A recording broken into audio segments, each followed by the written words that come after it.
good one. So now we are moving to ratings and finals போவாங்களா என்னங்கிறது. லக்ஷ்மன், உங்க rating என்ன? ஃபைனல்ஸ் போவாங்களா? 9.4 கொடுக்கலாம். 9.4 out of 10 probably. ஏன்னா okay. One of the best teams in terms of variety எல்லாமே இருக்கு அவங்கள்ட்ட. ஆக்சுவலா இந்த பிளேயிங் லெவன்ல பாத்தீங்கன்னா, நான் எடுத்த பிளேயிங் லெவன்ல யூ காட் ஃபாஸ்ட் bowlers பாத்தீங்கன்னா ஆசல்வுட்டும் டுவார்ஷஸும் இருக்காங்க. தென் டு காம்ப்ளிமெண்ட் ஓரளவு போலிங் போடக்கூடியது வந்து ஸ்டோயினிஸும் கிரீனும். ஸோ ஃபாஸ்ட் bowlersல தென் ஸ்பின் bowling பார்த்தோம்னா Zampa main key bowler, Connolly போட முடியும், அப்புறம் மேக்ஸ்வெல் இருக்காரு, அப்புறமா ஹெட் இருக்காரு. ஸோ எல்லாமே it looks like covered thing and moreover destruction is ultra loaded. இதுல வந்து நான் சொன்ன மாதிரி ஸ்டார்டிங்லேயே சொன்ன மாதிரி 2 பேர் இந்த டாப் 6-7ல வந்து இஃப் இட் கிளிக்ஸ் அப்படின்னா the opponent is in for devastation. So அந்த மாதிரி ஒரு line up very threatening, very fires looking. And இதுல வந்து ஸ்பின் ஆடக்கூடியவங்க தே ஆர் abundantly தேர் இந்த பிளேயிங் லெவன். ஹெட் சூப்பரா ஆடுவார் ஸ்பின்னு. அப்புறமா English is capable, is developing into very good player ஒன்ல. தென் டேவிட் வந்து முதல்ல பயங்கரமா தனியா இருந்தார். நான் கூட ராம் டெம்பிள்லாம் சொல்லிட்டு இருப்பேன் டீம் டேவிட் வந்து needs to play spin better அப்படின்னு. இப்போ வந்து அதான் ஸ்டார்டிங் சொன்னாங்க, ஆர்சிபி உள்ள வந்ததுலேருந்து என்ன ஒரு லவ் அட்ராக்ஷன் தெரியல. ஸ்பின்னு ஃபாஸ்ட் யார வேணா நீங்க கூட்டு வாங்க, நான் ஒரே மாதிரி தான் அப்படின்ட்டு ஆட ஆரம்பிச்சாரு. ஸோ அதனால he looks very threatening. Maxwell நான் சொன்ன மாதிரி very very destructive against spin. நான் எதுக்கு இந்த ஸ்பின் கீயா சொல்றேன், இந்தியான்றதுனால. So you need players who can play spin. இதுல ஒரு பாயிண்ட் நான் சொல்லிடுறேன், ஸ்டோயினிஸ் நான் பார்த்த வரைக்கும் is not a great player of spin. Spinners he has struggled over the recent years as well as in the starting of his career. So அதை develop பண்ணாருன்னா it can be useful for Australia as well. Ram, உங்களோட like rating என்ன இந்த டீமுக்கு? Cup அடிப்பாங்களா? நான் என்னோட rating வந்து 9.5 out of 10. 9.5 out of 10. There is every chance இந்த டீம் ஃபைனல் போறதுக்கு. நல்ல there is a very very bright chance. And எல்லாரும் ப்ரே பண்ணிக்கலாம், கூட்டு பிரார்த்தனை பண்ணா எல்லாரும் பலன் உண்டுன்னு நினைக்கிறேன். இந்தியா வந்து இவங்களை ஃபேஸ் பண்ணக்கூடாதுன்னு.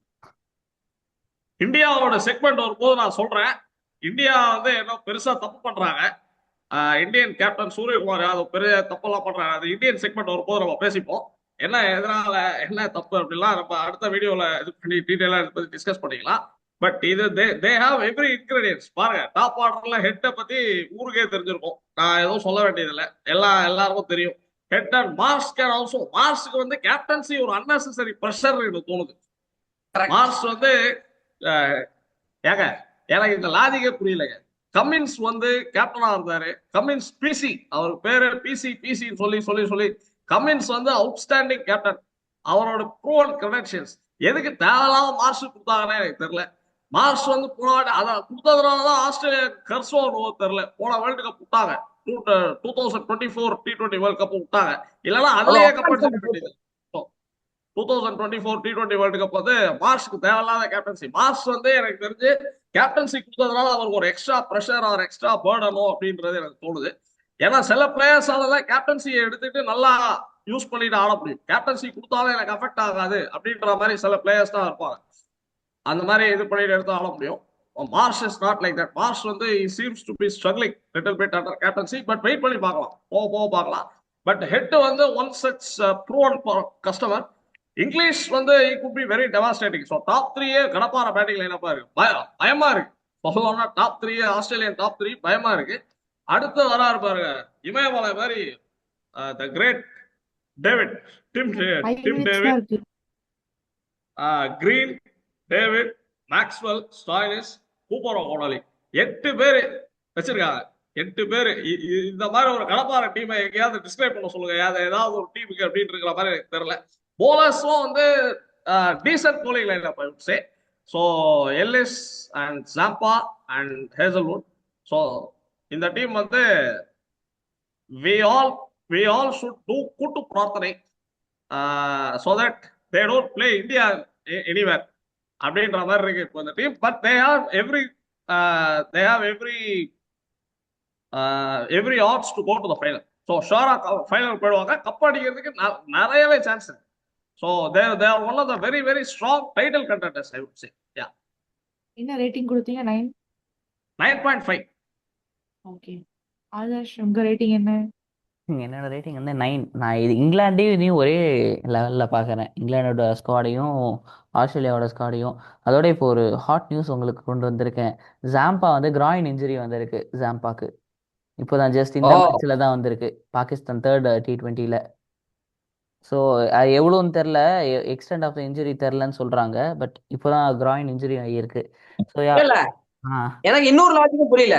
இந்தியா இப்ப நம்ம நிறைய டீம்ஸ் பார்க்கணும், இந்தியாவும் நியூசிலாண்டும் ஆடும்போது தேவையில்லாம வருண் சக்கரவர்த்தி, பும்ரா எல்லாம் இந்த T20 எல்லாம் ஆடிட்டு இருக்காரு.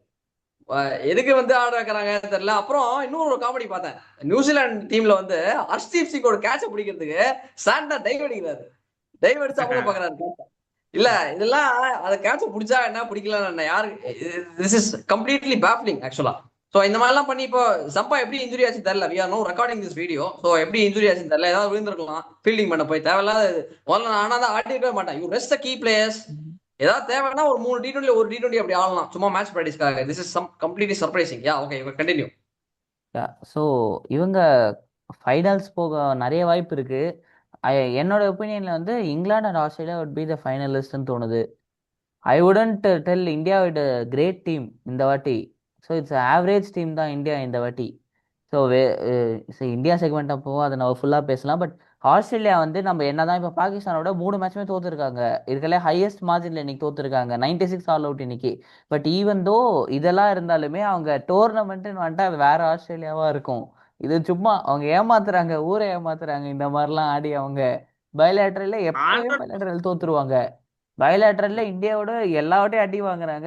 வேர்ல்டு கப்ல இந்தியா அடி வாங்குறாங்க அவங்கள்ட்ட. இது எல்லா வருஷமும் நடக்கிறது தான். ஸோ எனக்கு ஆக்சுவலாக ஒரு டிஃப்ரெண்டான ஒப்பீனியன் ஒன்று இருக்கு. எனக்கு என்னமோ இந்த டீம்ல மேத்யூ ஷாட் எடுத்துருக்கலாமோன்னு தோணுது. எனக்கு ஒரு சைடில் தோணுது. ஈவன் தோ அவர் 11ல ஆட வைக்கலனாலும் பட் 15ல இருந்திருக்கலாம் மேபி. இப்போ ஒருவேளை காப்பர் கொனோலி வந்து ஃபிக்ஸ் ஆகலைன்னா மேத்யூ ஷாட்டை யூஸ் பண்ணியிருக்கலாம். ஹி இஸ் பவுலிங், நியூ பாலும் போடுறாரு, ஃபினிஷிங் ரோலும் ஓரளவுக்கு டீசெண்டாக பண்ணிருக்காரு. ஸோ மேபி ஒருவேளை நம்ம மேத்யூ ஷாட் ஆட வைக்கலாம்னு எனக்கு தோணுது. எஸ், அவ்வளோதான். ஃபைனல்ஸ் போக 99% வாய்ப்பு இருக்கு ஆஸ்திரேலியாவுக்கு. யா, நானும் கூட ஒத்துக்கிறேன். I do feel Australia will go finals. And என்னோட ரேட்டிங் வந்து 8.5. பிகாஸ் பவுலிங் அட்டாக் எனக்கு வந்து அவ்வளோ இதாக தெரியல. So I am giving 8.5 to the Australian team. அந்த மாதிரி ஜஸ்ட் ஒரு டீம் இல்லை, டோர்னமெண்ட் மைண்ட் செட்டோட வந்து ஒரு படை அப்படின்னு சொல்லலாம். டாப் ஆர்டர்ஸ் வந்து நெருப்பாக ஸ்டார்ட் பண்ணுவாங்க. மிடில் ஆர்டர்ஸ் வந்து நல்லா கேமை வந்து கண்ட்ரோல் பண்ணுவாங்க. ஆல்ரவுண்டர்ஸ் பக்காவாக மேட்சை ஃபினிஷ் பண்ணி கொடுப்பாங்க. பவுலர் சொல்லவே வேண்டாம், வேணுங்கிறப்போ விக்கெட் எடுத்து தருவாங்க. எல்லா ஒரு ஃபயராக இருப்பாங்க. வீக்னஸ் இந்த டீம் அப்படின்னு தேட போனால் கொஞ்சம் கிடைக்கிறது கஷ்டம்தான். எக்ஸ்பீரியன்ஸ் இருக்கு, ஹங்கர் இருக்கு, பிக் மேட்ச் டெம்பரமெண்ட் இருக்கு. ப்ரெஷரை ஃபீல் பண்ணாத ஒரே டீம் இவங்க தான். பிக் ஸ்டேஜ்னா பயப்பட மாட்டாங்க. நாக் அவுட்னு வந்தா வேற லெவல் மூடு. லக்ஷ்மண் சொன்ன மாதிரி, கரெக்ட், லக்ஷ்மண் சொன்ன மாதிரி ஆப்போனண்ட் வந்து நாக் அவுட்ல போயிடுவாங்க. ஏன்னா T20 ஃபார்மேட் வந்து அன்பிரடிக்டபிலிட்டியா இருந்தாலும் ஒரே டீம் டேஞ்சரஸ் அப்படின்னா ஆல்வேஸ் இட்ஸ் ஆஸ்திரேலியா.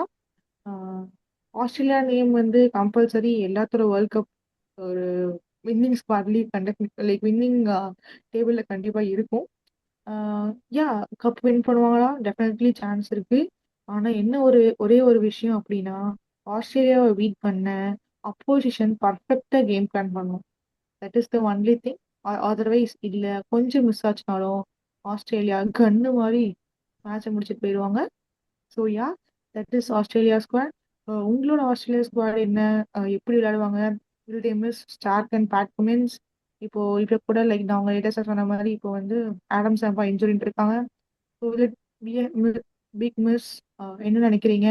ரூட் எல்லாம் சொன்னீங்க, கமெண்ட்ஸ். பிளேயிங் 11 யாருன்னு சொல்லுங்க, பிளேயிங் 11 எல்லாத்தையுமே கமெண்ட்ஸ்ல சொல்லுங்க. Thanks for watching நம்ம வீட்டு cricket. We grow together, we evolve together. Let's talk the cricket honest way. Thank you.